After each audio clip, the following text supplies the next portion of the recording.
আসসালামু আলাইকুম। সন্ধে সন্ধে বাংলা সাহিত্যের যে মেগা আয়োজন চলছে আল একাডেমি বিডির ফেসবুক পেজ এবং ইউটিউব চ্যানেলে, সে মেগা আয়োজনে আজকে আমাদের ৩৮তম অতিথি ডক্টর আহমদ শরীফ। ডক্টর আহমদ শরীফের সাহিত্যকর্ম, ব্যক্তিজীবন এবং ডক্টর আহমদ শরীফ সম্পর্কে বারবার পরীক্ষায় আসা কয়েকটি প্রশ্ন ও তার উত্তর জানব এই পর্বের মাধ্যমে। সঙ্গে রয়েছি আমি মোহাম্মদ আলী। আমরা ইতিপূর্বে ওয়াদা করেছি বাংলা সাহিত্যের মোট ৬৪ জন গুরুত্বপূর্ণ লেখকের সাহিত্যকর্ম সন্ধে সন্ধে তুলে ধরা হবে, যাতে করে আমাদের শিক্ষার্থী ভাই বোনদের বাংলা সাহিত্যের উপর যে ভয়, সেই ভয়কে জয় করতে পারেন এবং ১০ ঘন্টার পড়াকে ১০ মিনিটে নিয়ে আসতে পারেন এবং উৎসাহ উদ্দীপনা নিয়ে বাংলা সাহিত্য পড়তে পারেন। তো চলুন আমরা সন্ধ্যের মাধ্যমে ডক্টর আহমদ শরীফের প্রবন্ধগুলো জানার চেষ্টা করি। ডক্টর আহমদ শরীফ জন্মগ্রহণ করেন ১৯২১ সালে এবং মৃত্যুবরণ করেন ১৯৯৯ সালে। সন্ধে সন্ধে আহমদ শরীফের প্রবন্ধসমূহ। ছন্দটি হচ্ছে, স্বদেশ স্বদেশ না করে বাঙালি ও বাংলার জন্য বিচিতে চিন্তা করো। দেখুন, বাংলা সাহিত্যের যে ছন্দগুলো আমরা তৈরি করার চেষ্টা করি, সেই ছন্দটি আমরা পিকচারাইজেশন যেন করতে পারি স্টুডেন্টরা, সেইভাবে তৈরি করি। প্রত্যেকটা ছন্দই আমাদের নিজস্ব তৈরি, কোনো ধার করা বা কপি পেস্ট করা ছন্দ নয়। প্রত্যেকটা ছন্দের স্রষ্টা আমি নিজেই। আবার পড়ছি ছন্দটি, স্বদেশ স্বদেশ না করে বাঙালি ও বাংলার জন্য বিচিত চিন্তা করো। ছন্দটি কতবার পড়তে হবে? ২০ থেকে ২৫ বার পড়বেন আপনারা। মুখস্থ, টুটস্থ, আত্মস্থ, হৃদয়স্থ বা কণ্ঠস্থ করার চেষ্টা করবেন। সাথে সাথে ছন্দটি সাথে ছন্দাংশের সাথে যে আমাদের প্রবন্ধ বা উপন্যাস থাকুক, এগুলো আপনার মুখস্থ করার দরকার নেই, জাস্ট ছন্দটি মুখস্থ করবেন। এগুলো মিলিয়ে মিলিয়ে পড়বেন ৫ থেকে ৭ বার। তো চলুন আমরা ছন্দাংশের সাথে প্রবন্ধগুলো মিলিয়ে পড়ার চেষ্টা করি। প্রথম, স্বদেশ বলতে স্বদেশ চিন্তা নামে যে প্রবন্ধ রয়েছে আহমদ শরীফের, সেটিকে বোঝানো হয়েছে। আরেকটি স্বদেশ বলতে স্বদেশ অন্বেষা। তাহলে দুইটা প্রবন্ধ, একটির নাম হচ্ছে স্বদেশ চিন্তা, আরেকটি হচ্ছে স্বদেশ অন্বেষা। পরের প্রশ্ন, বাঙালি বলতে বাঙালি ও বাংলা সাহিত্যকে মিন করা হয়েছে, যেটি খুবই গুরুত্বপূর্ণ একটি প্রবন্ধ। এটি থেকে পরীক্ষা এসেছে ৩০ থেকে ৩৫ বার বিভিন্ন পরীক্ষায় এসেছে যে বাঙালি ও বাংলা সাহিত্য প্রবন্ধটি কার লেখা অথবা ডক্টর আহমদ শরীফের প্রবন্ধ কোনটি। এই অপশনে ছিল বাঙালি ও বাংলা সাহিত্য, খুবই গুরুত্বপূর্ণ একটি প্রবন্ধ। বিচিত চিন্তা বলতে বিচিত চিন্তা নামে যে প্রবন্ধটি রয়েছে আহমদ শরীফের, সেটিকে বোঝানো হয়েছে। চলুন এবার আহমদ শরীফের সম্পাদনা গ্রন্থ সম্পর্কে আমরা জেনে নেই। কিছু গ্রন্থ তিনি সম্পাদনা করেছেন, সেই সম্পাদনা গ্রন্থগুলো আমরা জেনে নেব ছন্দের মাধ্যমে। ছন্দটি হচ্ছে, রসুল নবী বংশের লোক, তাই সিকান্দার ভাই লাইলি ও চন্দ্রাবতীকে নিয়ে রসুলের দরবারে গেল। দেখুন, এই ছন্দটা আপনি যখন পড়বেন তখন কি আপনি পিকচারাইজেশন করবেন না যে রসুল নবী বংশের লোক, তাই সিকান্দার ভাই লাইলি ও চন্দ্রাবতীকে নিয়ে কোথায় গেছে? রসুলের দরবারে গেছে। যেহেতু সে নবী বংশের লোক, তার কাছে গেলে কোনো সুফল পাওয়া যাবে, দ্যাটস ওয়াই সিকান্দার ভাই কী করছে? লাইলি ও চন্দ্রাবতীকে নিয়ে রসুলের দরবারে গেছে।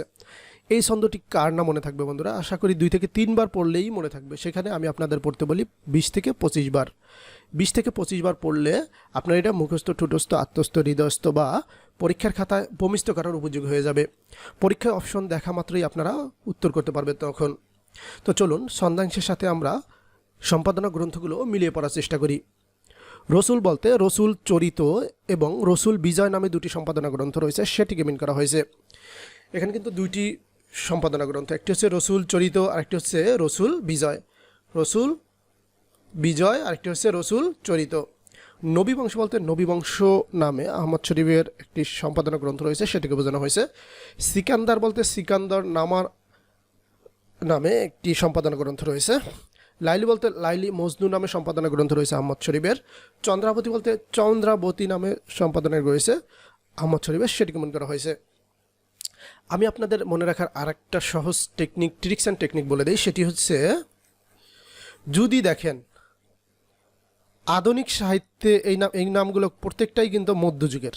হ্যাঁ, মধ্যযুগের কবি সাহিত্যিকরা এই নামে প্রত্যেকটা নামই মধ্যযুগ থেকে নাও, এই নামে গ্রন্থ রচনা করে নিয়ে গিয়েছেন, মৌলিক গ্রন্থ রচনা করেছেন। আহমদ শরীফ কী করছেন? আধুনিক যুগে সম্পাদনা করছেন।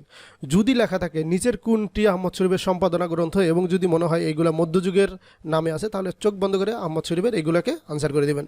চন্দ্রাবতী এটা মধ্যযুগের সাহিত্য, লাইলি মজনু এটা মধ্যযুগের সাহিত্য, সিকান্দার নামা এটি মধ্যযুগের, নবী বংশ এটি মধ্যযুগের, তারপরে রসুল চরিত, রসুল বিজয়, এগুলো সবই মধ্যযুগের মৌলিক গ্রন্থ। কিন্তু এটা আধুনিক যুগে এসে আহমদ শরীফ কী করেছেন? জাস্ট সম্পাদনা করেছেন।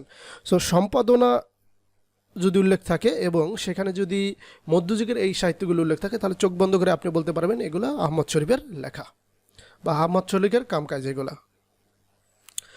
এবার আমরা জানবো ডক্টর আহমদ শরীফের সাহিত্যকর্ম থেকে বারবার পরীক্ষায় আসা কয়েকটি প্রশ্ন ও তার উত্তর।